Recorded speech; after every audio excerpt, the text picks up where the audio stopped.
Hi, everybody, and welcome back to Formula One Fan TV. And today we have more fans. This channel is driven by you, Formula One fans. And today we are joined by Alan and Sam in Madrid. Hi, guys. Hi, Stu. Stu, good afternoon. Good, glad you're here. Good to have you with us. Great to get a view from Madrid. I guess you guys are lucky that you have a Spanish Grand Prix there. So you're actually close to the action. So, guys, to get a bit of a feel for your taste in Formula One, maybe just start with a few simple questions. So, 3 questions, guys. Who is your favorite team? Who's your favorite current driver? And who's your favorite driver of all time? So, Sam, let's start with you. Yeah, absolutely, Stu. So favorite team currently is McLaren. Following suit with that, I think Norris has just been exceptional over the past couple of years. Yeah. So exciting to watch. But all time, Picasso on wheels, Ayrton Senna. Yeah, I think that when we ask that question, that's going to be a lot of people's answers. Yeah. Yeah. And Alan? Well, I'm a Mayo man, Stu, as you know, and I love the rain. So I have to go for Senna. Yeah. His ability, I think, if I'm not mistaken, there was maybe 2 or 3 races in torrential conditions that I actually didn't win, but coupled with the guy's overtaking ability, the incident with Comas especially showed the human side of the guy. And of course, his inability to even lift the trophy in Brazil after the sustained effort he put in marks him out as certainly one of the greats, if not the greatest. Sure. I think he was absolutely exceptional driver and probably would have won many more world titles had he not died way too early. And your favorite team currently? I'm going to go a little bit out of the box, Stu. I'm going to go with Red Bull because disruptors, myself and Sam have worked together in a company which has been disrupting a very specific industry. So I'm going to go with Red Bull. I love what they're doing in hockey, love what they're doing in football, love what they're doing in sport. Great stuff. And your current favorite driver? Okay, I'm going to be a bit of a copycat there. Now, our great friend Lando lost his watch 2-3 weeks ago. Stuart, I don't know if you're aware of that particular incident. I did, yeah. £40,000 watch, right? So pretty expensive trip to the football game. Certainly, but I'm not sure if he paid for that. But, a very exciting driver, a very dynamic driver. And of course, a little bit like Red Bull, unsettling the sport, disrupting it a little bit. Yeah, absolutely. Yeah, I think he's he is an exceptional driver, one to watch, possible future world champion. If he gets the right package, he has all the skills to do it. Okay, guys, so we're going to talk about the Hungarian Grand Prix, of course, but I'd like to get your opinions too on the incident at Silverstone, right? Because I think you know what incident, right? Max and Lewis. I think everybody has opinions. As we have an Englishman and an Irishman, be good to get your opinions, see what you think. The controversy is still ongoing. I don't know if you saw Toto Wolff and Christian Horner yesterday. They're saying, let's forget about it. But it's kind of like when your partner tells you the argument is over, it absolutely is not. And it's going to keep coming back to haunt you. So both are saying, let's move on. But that neither of them are moving on from this. And some strong words from Toto and from Christian Horner, I thought. So, guys, maybe start with you, Alan. What was your view on that crash? Well, I missed it live, Stu. So I basically picked up the pieces in the following couple of days. The first thing I would look at is perhaps the audio recording from the crash, where instantly there was a denial by Hamilton. And it actually took him about 2 minutes, 10 seconds on that coverage to actually inquire as to how Max was doing. Yeah. So just from the sort of racer safety, which is the primary concern in this sport, that was what I would have liked to see from Hamilton, which I didn't see. The second element for me is to look at the big picture. And the big picture here is that we had Hamilton on 33 points behind. Traveling 180 miles an hour on a 51G velocity.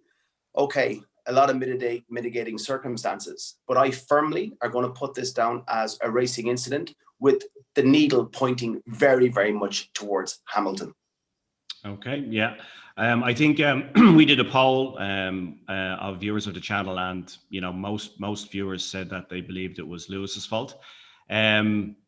Sam, as an Englishman, what's your view? Is it do you believe it's the fault of your fellow compatriot, or a racing incident, or Max was somehow to blame? I'll let you take a guess, Stu, but I mean, Yeah. I think Max is having a phenomenal season. Naturally, he's the most aggressive racer on the circuit. I think Alan makes a great point on the audio setting. There's a human side to it. But Lewis, I think, from Max's side, way too aggressive into the racing line. I think you can see in the slow-mos where his sort of hands are turning. He's there on the inside. I appreciate it's a tight corner, as Christian was saying. But frankly speaking, you can't sort of kick up a fuss every time it doesn't go your way. And I think Max has been involved, especially over the past few years, in a lot of those sort of similar incidents. So naturally, I'd have to take the side of Hamilton. Yeah, I think. Bear in mind that we are 2.5 hours before the second lines test. Yeah. Which sort of marked this as a tremendously interesting week in terms of controversies in sport. Yeah, absolutely. I mean, I think the controversy and incidents obviously make sport interesting, but I think in this instance that crash was at 51G, as you said, Alan, was the worst crash we've had in a long time in Formula One. If a decade ago that might have resulted in a serious injury for Max without the halo and other safety measures. I'm just glad he's okay. My fear, as we said in another video, is that this incident is not forgotten and that bad blood will continue, and that might spoil what is setting up to be the closest championship race we've had for a long, long time. And I think we need it because it's been getting a bit boring the last few years with Mercedes over dominance, right? Nobody else coming near them. Obviously, the exception with Vettel, a couple of seasons he had a competitive car, but Ferrari does not have the leadership to bring home a title at the moment, regardless of the car. We're going to do a video on what's going on at Ferrari. I'm a Ferrari fan, but it's an absolute shambles of Ferrari. No leadership, no vision, no strategy. I don't think they're capable of bringing home a championship. So, it's good that Red Bull are challenging now. So let's just hope that we have a clean race tomorrow and that both drivers can put this behind them and just get on with racing, because they're both two phenomenal drivers. So speaking about tomorrow and the race, what are your predictions? So what's your podium? Maybe you go to Sam first. What do you think? Yeah, absolutely. I think speaking about the incident, I think it's great for the sport, bad blood and all that. I think Max will be sort of lasered in focus. So I think he'll take top spot. I think Norris will come in second and Hamilton. Okay. Well, okay. So you're going Max, Lando, Lewis, yeah? Okay, yeah. Interesting. And Alan? Well, Stuart, like you, I actually lived in Budapest for a few years, if I'm not mistaken, along with perhaps many other cities as well. So I had a little bit of a deep dive into this, Stu, and what I've sort of looked at is the form. And what's very interesting for me is actually having walked that Budapest track. It's more a San Marino, Monaco type of track, which I think will actually play a little bit into Hamilton's driving skills.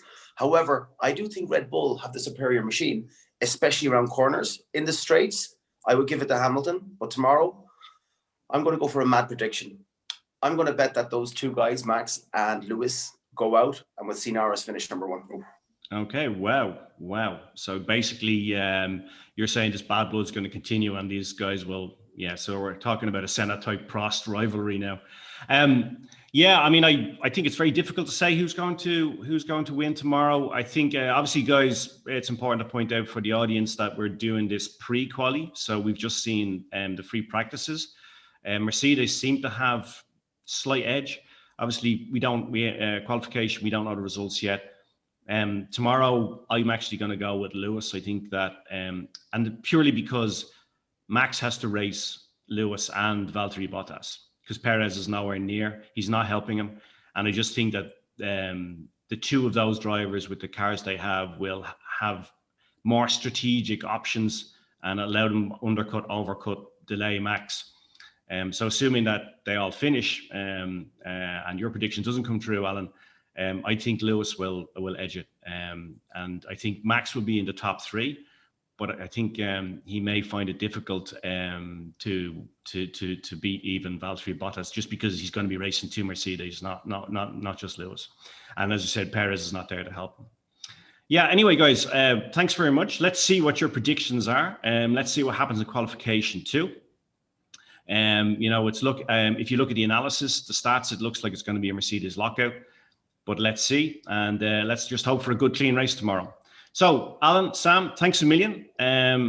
Hola to beautiful Madrid.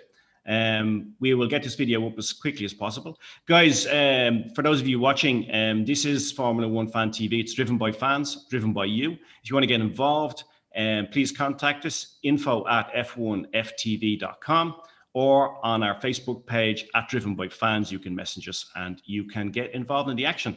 This is a channel for you, by you, driven by you. So guys, thank you very much. Goodbye from me, Alan and Sam. Thank you so much. See you again soon.